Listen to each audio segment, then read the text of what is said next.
इन 6,000 रुपए में से 3,000 रुपए अपने जमा किए पैसों में डाल देता हूँ। हाँ, 3,000 रुपए डालते ही पूरे 80,000 रुपए हो जाएंगे मेरे पास।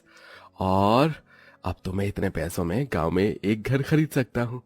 अब मेरे परिवार वालों को उस छोटी सी लकड़ी के झोपड़े में नहीं रहना होगा। ओहो। किशन सारंगपुर शहर में एक जूते बनाने के कारखाने में 6,000 रुपए महीने से काम करता है। कुछ साल पहले ही किशन अपने परिवार के बिगड़ते हालातों को देखकर इस शहर में कमाई करने आया था।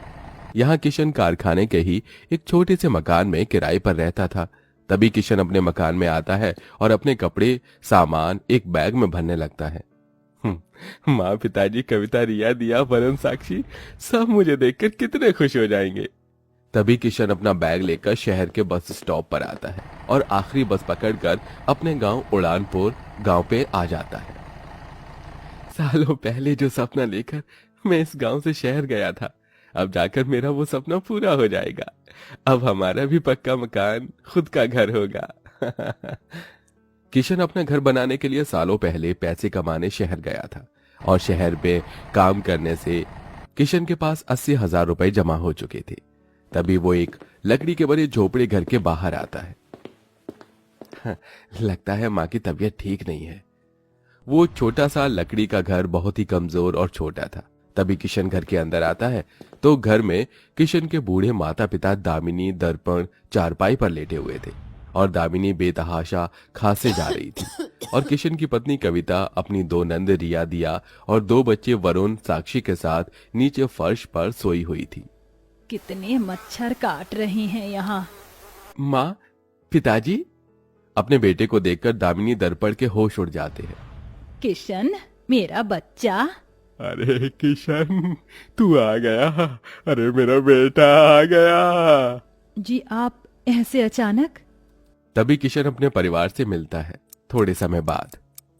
माँ, आप सबको इस छोटे से घर में बहुत परेशानियों का सामना करना पड़ रहा होगा ना? बेटा, सुख दुख तकलीफें तो जिंदगी की साथ ही होती हैं, वो सब छोड़। तू बता, तू कैसा है? पूरे 1 साल बाद मिल रहा है तू हमसे। क्या तुझे अपने माता पिता, अपने परिवार, अपने बच्चों की याद नहीं आ रही थी? याद तो बहुत आ रही थी माँ, पर क्या करता, मुझे घर खरीदने के लिए पैसे जमा करने थे, बस उसी में लगा था। आपके पास घर के लिए पैसे जमा हो गए? हाँ कविता, पूरे 80,000 रुपए जमा हो गए हैं। अब हमारा भी अपना घर होगा जहां हम चैन सुकून से अपना जीवन बिता पाएंगे।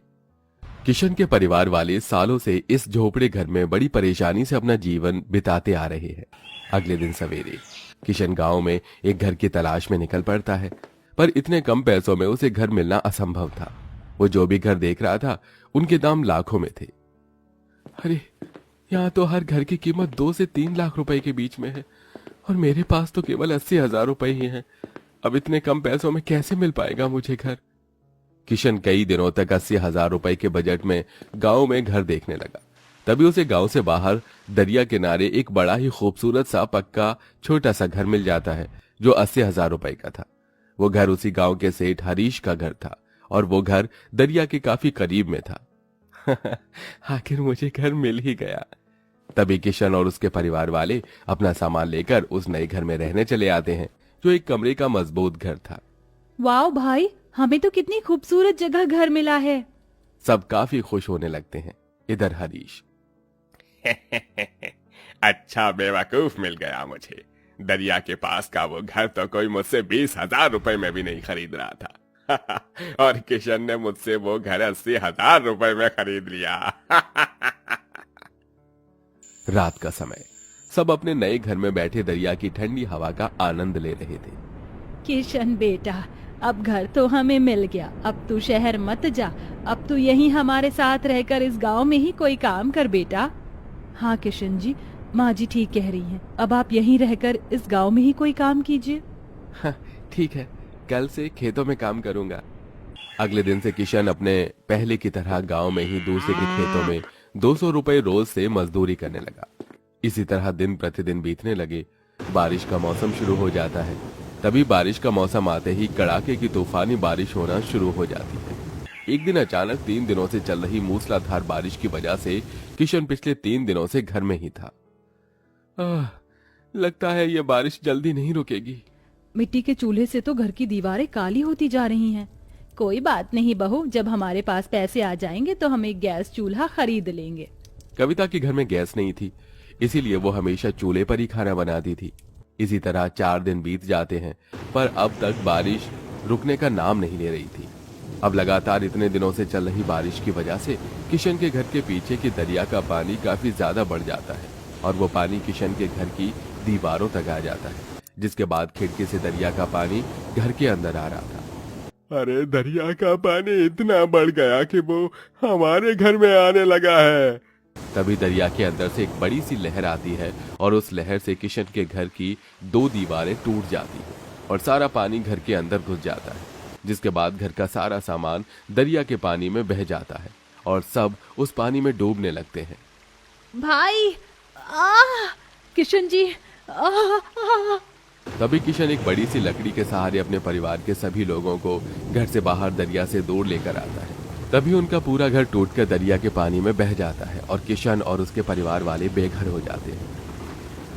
अरे हमारा घर तो टूटकर दरिया में बह गया। दरिया का पानी बढ़ रहा है, हमें यहाँ से जाना होगा। तभी किशन और उसके परिवार वाले बारिश के पानी में भीगते हुए गांव में आते हैं और एक एक से सहायता मांगते हैं, पर कोई भी उन्हें पनाह नहीं देता। तभी वो एक स्थान पर आते हैं जहां एक ऊंची इमारत का काम चल रहा था और वहीं पास में एक सीमेंट का बड़ा सा पाइप कचरे में पड़ा हुआ था। बारिश के पानी में तो बच्चे बीमार हो जाएंगे। सामने वो सीमेंट पाइप है, हम उसी में जाकर बैठ जाते हैं, वहां हमें पानी नहीं लगेगा। सब उस बड़े से सीमेंट पाइप के अंदर जाकर बैठ जाते हैं। बाहर जोरों की बारिश चल रही थी और बच्चे गीले शरीर की वजह से बेतहाशा कांपे जा रहे थे। माँ, मुझे बहुत ठंड लग रही है। मुझे भी बहुत ठंड लग रही है माँ। दोनों ओर से हवा तेजी से आ रही है। ए जी, आप इस पाइप के सामने वाले मुंह पर कुछ लगा दीजिए ना, ताकि हवा अंदर ना आ सके। इतने बड़े पाइप को क्या लगाऊं अब? तभी किशन को सामने कुछ पन्नियां पड़ी दिखाई देती हैं, तो किशन उन्हीं पन्नियों को पाइप के दोनों मुंह पर लगा देता है, जिसके बाद पाइप के अंदर ठंडी हवा नहीं आती। थोड़े समय बाद बारिश थम जाती है। अगले दिन सब बाहर धूप में आकर बैठ जाते हैं। अरे बेटा, अब क्या करेंगे हम? हमारा तो घर ही टूट गया। सालों तक शहर में कड़ी मेहनत करने के बाद मैंने वो घर खरीदा था। अब तो वो घर भी नहीं रहा और अब हमारे पास दोबारा इतने पैसे भी नहीं आएंगे। जी, आप दुखी मत होइए, कोई ना कोई रास्ता तो निकल ही आएगा। तभी रिया को सामने उस ऊंची इमारत पर कई सारे आदमी और महिलाएं मजदूरी करते दिखाई देते हैं।